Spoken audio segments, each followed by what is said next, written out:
Hey y'all, what it is, bitch? I guess I need to clarify some things because I got some comments that kind of, rub me the wrong way, bitch. And I just want to clarify some things about the Doja Cat tickets. As much as I love Doja Cat, I wasn't the one who brought it up. He brought it up. The dude I was seeing, the French fraud that I was seeing, brought it up. So, okay. So when we first agreed to be boyfriend and girlfriend that day, he had started telling me, oh, your girl Doja Cat's coming to town. I'm like, oh, really? She is? And he's like, yeah, she'll be here November 19th. And I'm like, oh, that sounds cool. Like, basically like, okay, cool. That's awesome. I'm not much of a concert goer, but I did start to hint like, oh, that's cool. I would love to see her if possible. And then, as the night went on, he's like, look, I found some seats. Are these seats cool or do you want some better seats? So I started looking at my own phone and I showed him some seats I wanted. And he was like, yeah, we got it. Look, I'm about to pay for it. So yeah, I didn't beg for the shit. He brought it up first. I didn't even know Doja Cat was coming to Atlanta. Honestly, I didn't know where her Scarlet tour was taking because, like I said, I'm not much of a concert goer. I was, streaming her music. I was listening to her album, but I was not looking out for her concert dates. Okay, he brought it up. Okay, he got me all excited for nothing. That's what made me the most mad. And of course, I didn't see Doja Cat, and she's my favorite fucking artist, bitch. So not only did he take my holiday joy, he took my Doja Cat joy, bitch. Because even I still listen to her music, but it still hurts a little bit because I still think of his French fraud fat ass. That's what I still think of when I listen to Doja Cat now. Okay, it's gonna take a while to get his stupid ass out of my brain, but you know what? You know what? It's better than what Cassie's going through. Even though Cassie's rich, I know she got a payout. But what he did to her for 10 years, it's disgusting. He abused her in all types of ways for 10 years. That's disgusting. What Keke Palmer's going through, that was disgusting. What her baby daddy did to her.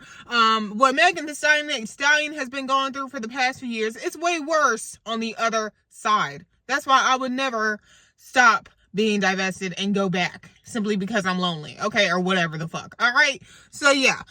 I always think about the women who deal with niggas. They have it worse. I'm sorry. Even if, this shit is bad, but at least he didn't take me to the concert and do something to me. If you know what I'm trying to say, or coerce me, or try to force himself on me, because we were planning on staying at a hotel and all that. At least he didn't try to take me to a hotel and force himself on me. At least he didn't take me to Doja Cat concert and treat me like shit. I will be thankful for that. But I still wish I could have saw her. I'm gonna find a way to see Doja Cat, even if it's by my goddamn self. But anyway, y'all, I clear that up. I was not begging. He was the one who put it on silver platter and love bombed me. And he shouldn't have been dating. But here's the thing, y'all. I was not the first girl he's ever dated since his wife's passing, okay? And honestly, I don't normally date widowers. And because the only reason what made me wanted to date him was because he said his wife died of alcoholism. And I thought it was a sign from God.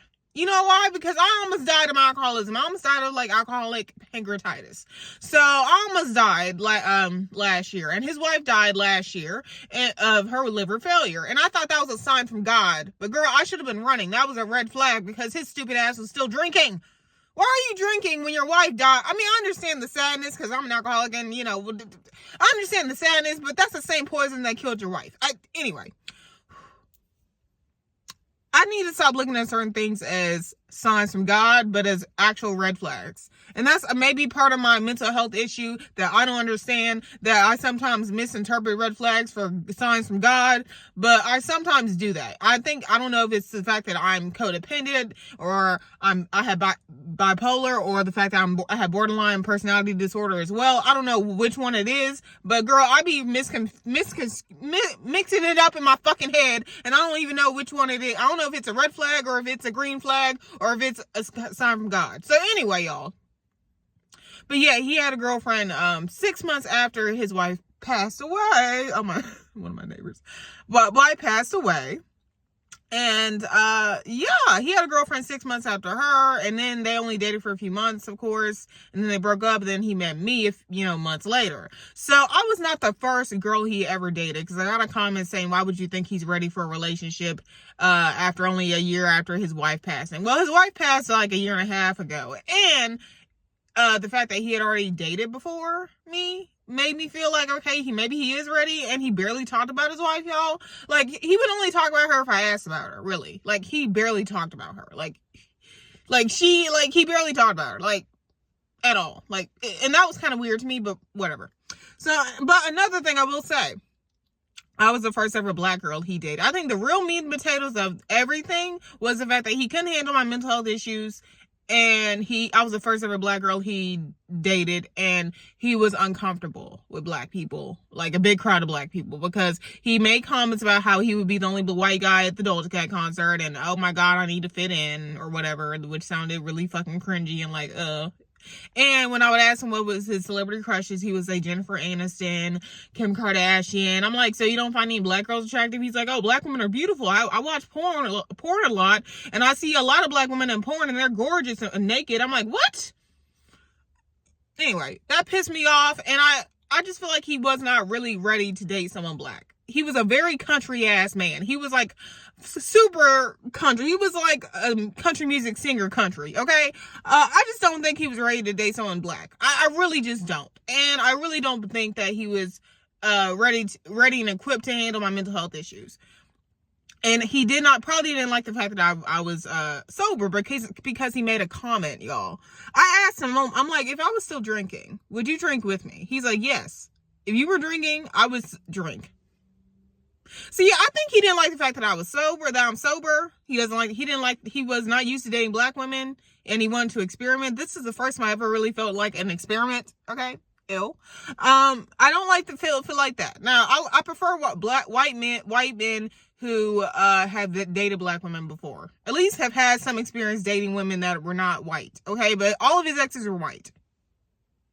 So anyway, I think it was all those things, and also this situation made me realize I can't depend on men for everything, especially my happiness, because I'm mad as fuck still that I didn't get to see dojacat. It also lets me know that there's women who've had it way worse than me that deal with niggas, and I'm still never gonna go back to niggas. It's also let me know that I need to take a break from dating. I am too fucking mad and jaded, bitch. Even talking about this motherfucker is making my blood boil, bitch. I am so angry. I'm too angry to fucking date right now.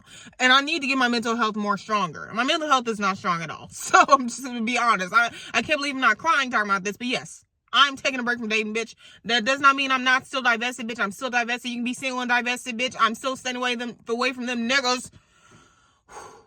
Fuck you, P. Diddy. All right. Bye, y'all.